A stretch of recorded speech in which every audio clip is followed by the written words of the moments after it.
Bonjour à tous. Comment bien répondre aux questions posées en entretien d'embauche? Je suis Axel, créateur de jobpourmoi.fr, coach en entretien d'embauche et dans cette vidéo, je vais vous lister 7 questions souvent posées en entretien d'embauche. Et pour chacune des questions, je vais vous donner un exemple concret pour illustrer le type de réponse à donner. Alors, dans cette vidéo, je ne vais pas traiter des questions classiques comme parlez-moi de vous, quelles sont vos qualités, vos défauts, pourquoi vous et pas un autre, pourquoi ce poste vous intéresse, puisque pour toutes ces questions, j'ai déjà réalisé une vidéo et je vous mettrai le lien vers cette vidéo dans la description. Mais dans cette vidéo, on va traiter des questions qui paraissent plus banales et qui sont pourtant décisives dans la réussite de votre entretien d'embauche. La recherche d'emploi est un moment difficile, alors donnez-vous toutes les chances pour trouver un emploi qui vous corresponde rapidement. Pour cela, si vous souhaitez recevoir des conseils pour votre recherche d'emploi sur comment faire votre CV, mais aussi des astuces pour décrocher plus d'entretiens ainsi qu'une liste de compétences à mentionner dans votre CV, il y a un lien dans la description, vous n'avez qu'à cliquer, saisir votre email et vous recevrez tout ce contenu gratuitement par email. Et pour ceux qui veulent aller plus loin, il y a des formations complètes pour trouver un emploi. Alors, avant de commencer sur la première question, il faut bien comprendre que sur les questions du recruteur, c'est vraiment la préparation qui va faire la différence. C'est-à-dire préparer en amont les réponses aux questions récurrentes. Pour cela, il suffit de lister les questions et de chercher des exemples de situations vécues qui matchent avec la thématique abordée. De cette manière, vous aurez à disposition toute une batterie d'exemples qui vous serviront à illustrer vos réponses, ce qui vous évitera de répondre de manière factuelle oui, non ou une brève réponse qui n'apporte finalement que très peu d'éléments au recruteur. Et en plus, cela vous évitera d'avoir des moments de blanc avant de répondre. C'est parti, première question, êtes-vous flexible? Alors, cette question, elle sert en fait à mesurer votre degré d'investissement personnel dans votre travail. En fait, ici, le recruteur, il cherche à savoir si vous savez vous rendre disponible. C'est-à-dire, est-ce que vous arrivez et repartez pile à l'heure ou alors est-ce que, au contraire, vous vous adaptez en fonction du volume de travail et de l'urgence de la tâche à accomplir? Par exemple, sur un projet ponctuel, est-ce que vous êtes capable de rester plus tard le soir pendant 2 ou 3 jours? Exemple, vous êtes comptable, voilà, le service contrôle de gestion attendait la saisie d'une provision pour lancer son contrôle sur les comptes. Je suis donc resté le temps nécessaire pour saisir la provision manquante et ainsi débloquer la situation.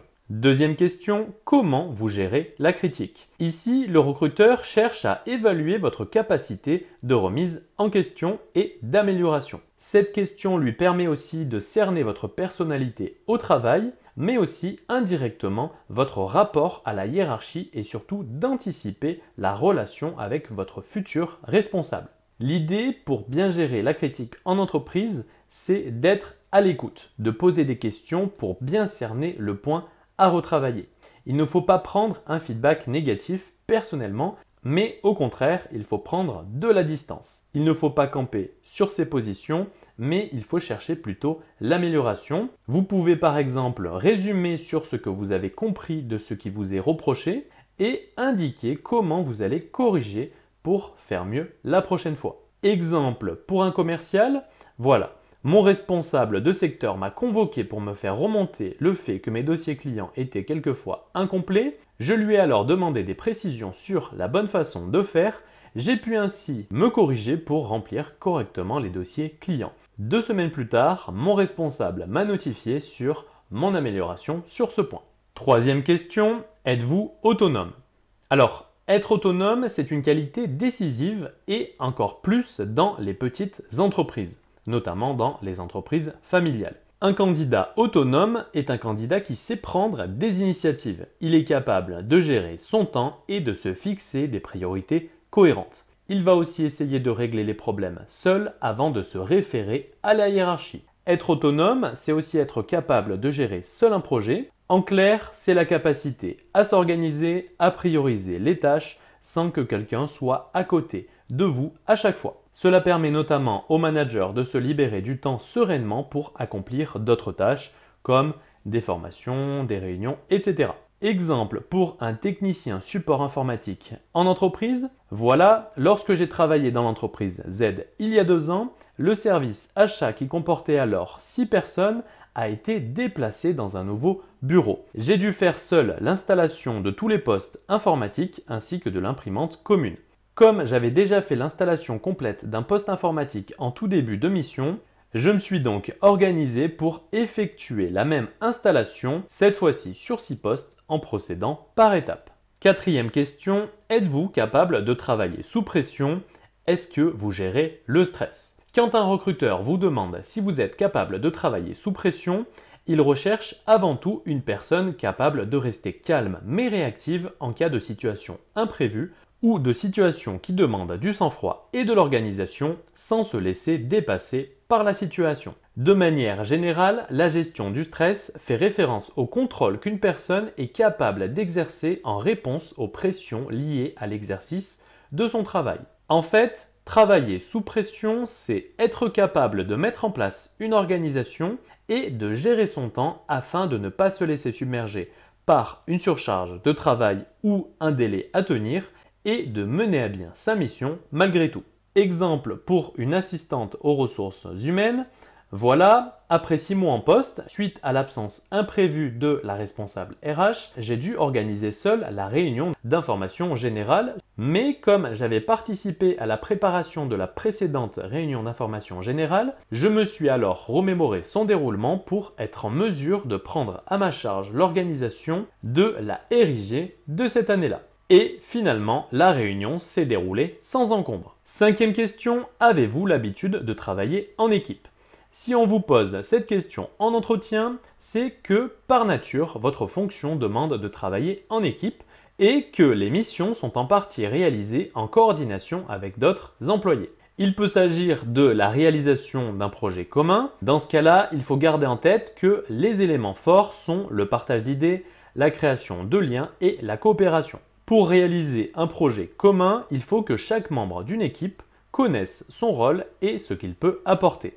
La communication est la base du travail en équipe puisqu'il est important que chacun sache sur quoi les autres travaillent pour avancer. Il peut s'agir aussi de la réalisation de missions personnelles mais qui nécessitent malgré tout des échanges d'informations avec les autres membres de l'équipe, de manière à veiller au respect des règles en vigueur, s'assurer d'être à jour, de bien connaître les nouvelles procédures, mais aussi afin de maintenir une cohésion de groupe et ne pas faire cavalier seul au risque de commettre des erreurs du fait du manque de communication. En clair, l'esprit d'équipe traduit la capacité d'une personne à partager à l'atteinte d'un objectif commun, à collaborer avec les autres, et donc l'esprit d'équipe met en lumière deux qualités, les qualités relationnelles et les qualités de communication. Exemple pour un gestionnaire de paye, voilà, lors de ma dernière expérience au sein de l'entreprise de transport X, après une formation sur le logiciel informatique, suite à des modifications de rubriques pour les absences des chauffeurs, on s'est alors beaucoup entraidé avec les autres personnes de l'équipe pour la réalisation de la paye qui a suivi. Cela nous a alors évité de commettre des erreurs, notamment dans la saisie de ces rubriques d'absence. Sixième question, quel comportement attendez-vous d'un manager? Avec cette question, le recruteur cherche à évaluer la compatibilité du candidat avec l'environnement qu'il va intégrer, c'est-à-dire la taille du service, son fonctionnement, etc. Et en fonction du manager, c'est un profil différent qui sera privilégié. Par exemple, si le recruteur sait que le futur manager du candidat aime être proche de son équipe, alors il va préférer un candidat qui attend de l'encadrement et du suivi de la part de son responsable, alors que, au contraire, si le manager est plutôt du genre à déléguer, dans ce cas, le recruteur va avoir tendance à chercher des candidats autonomes dans leur travail. Exemple, voilà, j'aime être guidé pour connaître les objectifs à suivre dans la mesure où je peux mener les missions en autonomie. Là, l'idée, c'est de vous renseigner sur le style de management qui est mis en place dans l'entreprise. Enfin, septième question, quels sont vos axes d'amélioration? Ici, on évalue l'aptitude du candidat à prendre du recul sur lui-même, c'est-à-dire identifier un point faible et prendre des mesures pour le corriger. Au travers de cette question, le recruteur va jauger votre état d'esprit, notamment votre honnêteté. Alors attention au choix de votre axe d'amélioration. Celui-ci ne doit pas concerner une qualité personnelle ou une compétence professionnelle primordiale pour le poste au risque de vous disqualifier. Là, l'idée c'est de choisir plutôt une compétence ou une qualité plus secondaire qui est un plus pour le poste mais qui n'est pas indispensable.